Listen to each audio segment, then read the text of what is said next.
بسم اللہ الرحمن الرحیم۔ آج میں آپ کو ایک غزل کے کچھ اشعار سناتا ہوں، اور یہ اشعار بالکل بھی نظریاتی اشعار نہیں ہیں۔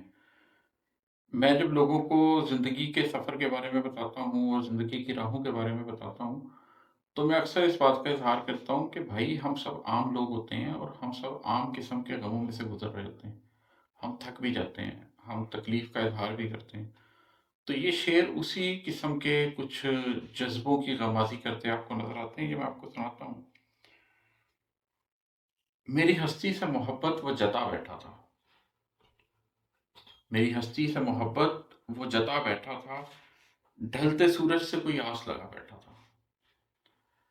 کبھی ایسا ہوتا ہے کہ کوئی شخص آپ کی ہستی سے کسی قسم کی کوئی امید لگا لیتا ہے، لیکن آپ کو احساس ہو رہا ہوتا ہے کہ آپ تو خود ایک ڈھلتا سورج ہیں۔ آپ تو خود اپنی وہ تمام ہمت اب لوز کر چکے ہیں جو کبھی آپ کے اندر تھی۔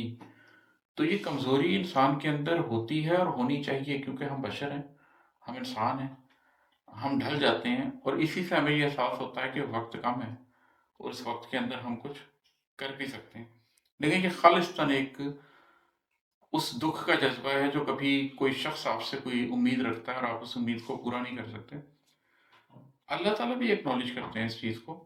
قرآن کے اندر اللہ تعالیٰ نے ایک آیت میں اس کا ذکر کیا ہے، اس بات کا کہ اگر کوئی شخص تم سے مانگتا ہے کچھ اور تم نہیں دے سکتے، تو نرمی کے ساتھ کنارہ کشی اختیار کر دو، نرمی کے ساتھ پولائٹلی ریفیوز کر دو۔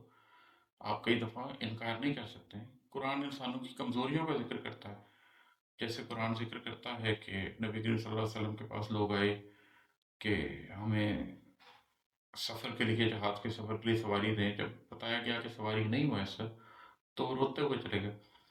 تو یہ جو بڑے بڑے لوگ ہیں جن کے واقعات ہم سنتے ہیں، جن صحابہ کا ہم ذکر بالواسطہ سنتے ہیں قرآن کے اندر، ہمیں پتہ چلتا ہے کہ ہاں ان کے اندر وہ تمام انسانی جذبے ویسے ہی تھے جیسے آپ کے اندر میرے اندر ہوتے ہیں، اور اس کے باوجود وہ کچھ بڑا سوچتے تھے۔